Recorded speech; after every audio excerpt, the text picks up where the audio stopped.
go like this. I should say first that I tell stories, as I say, from all over the world.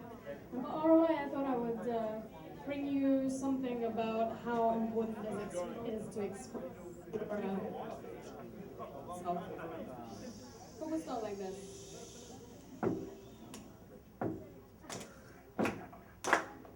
I was down for so long.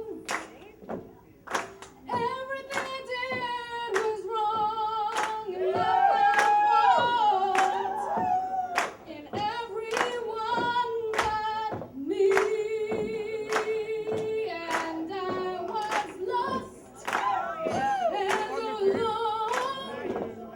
I could not find my way home. Broke down and hungry, too tired to moan. But then I heard somebody calling my name, saying, "Ain't no need to be ashamed." I found out that the door was always open.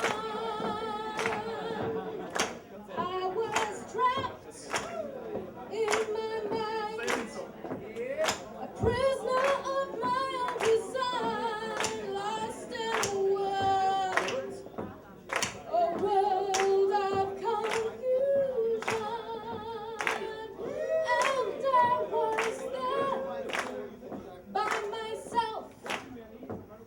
I couldn't blame nobody else. Tried to call up the hotline, but there was nobody there. Somebody calling my name, saying, "Ain't no need to be ashamed." I found out that the door was always open. I found out there was a time when the sound of the giants singing and dancing filled the whole earth round. And with every stamp of their feet, they sang continent after continent, sliding across the oceans. And with every clap of their hands, they filtered the earth from the sky and made the land and the stars. And some people say it's because the children didn't listen to their parents. And some people say it's because the parents didn't teach the children properly. But what does it matter? Why? One day, there was only one giant left.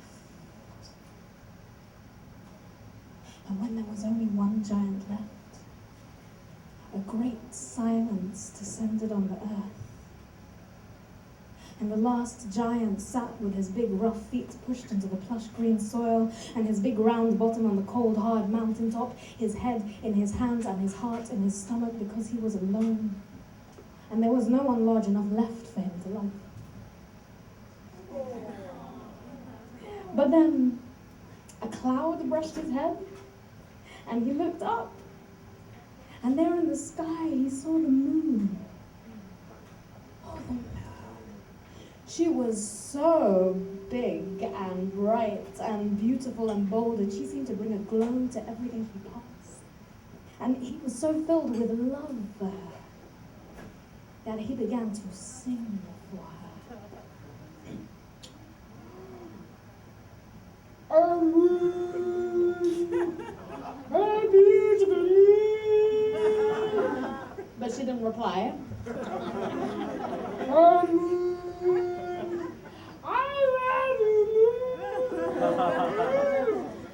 but she still did not reply, so he began to chase her as she sailed through the sky, singing and dancing for her, declaring his love for her. And sometimes it looked like she turned towards him, but always she turned away. She waned and waxed and waxed and waned and never looked back, and for 5,000 years he chased her, singing and dancing, calling his love to her, and finally, exhausted and enraged, he fell back down to the dusty earth, weeping, wailing, raging, moaning. He fell into a deep and bitter sleep. And so bitter was his sleep that even as he slept, he wept.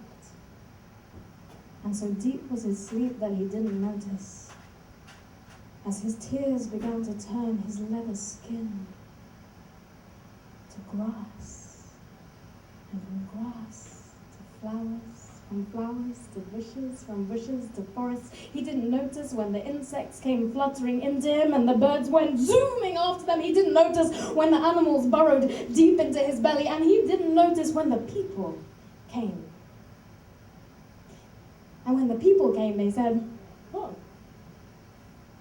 this land looks a bit like a giant. Oh, look how he's looking up at the moon." And as their generations grew, so did the story. Parent would tell child how they were living on top of a giant who, of course, had fallen in love with the moon, who, of course, hadn't answered back, and how now, of course, he was in a deep and bitter sleep, and how, if anyone was to wake him, his pain and bitterness and heartache and heartbreak would be enough to destroy them all. So no one on Pipik town spoke above a whisper. Mobile phones were switched off. No one laughed, no one shouted, no one screamed, no one cried. You couldn't tell if they were happy or sad, if they were playing or fighting. Dogs were not allowed to bark, and children were not allowed to burst their bubble gum. You couldn't tell how anyone was feeling until a certain child was born. And her name was probably one of yours, but let's say it was Lua. And Lua was born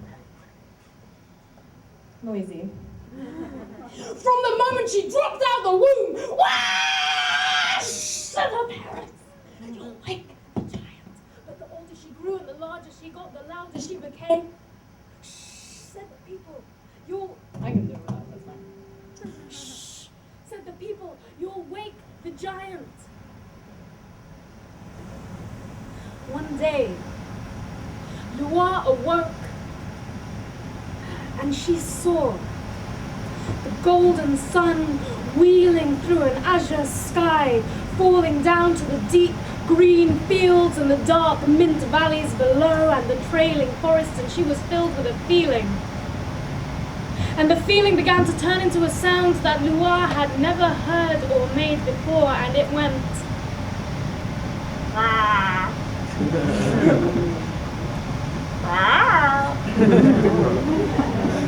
From a murmur in her stomach to a flutter in her heart, she started to...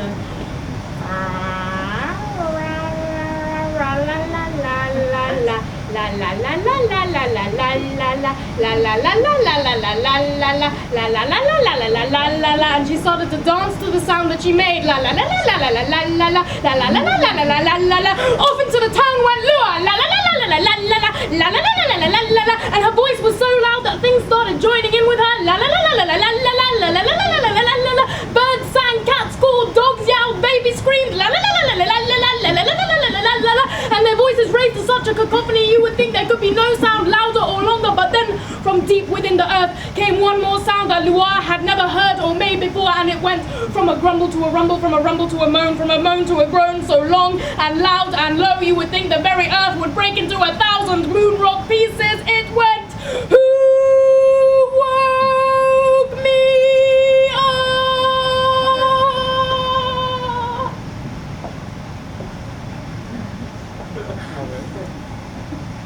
Lua was suddenly a lot quieter than she'd ever been in her life before. She looked at the townspeople. The townspeople from underneath their blankets looked back at Lua and said, "Lua, you woke the giant." And now Lua knew what she had to do.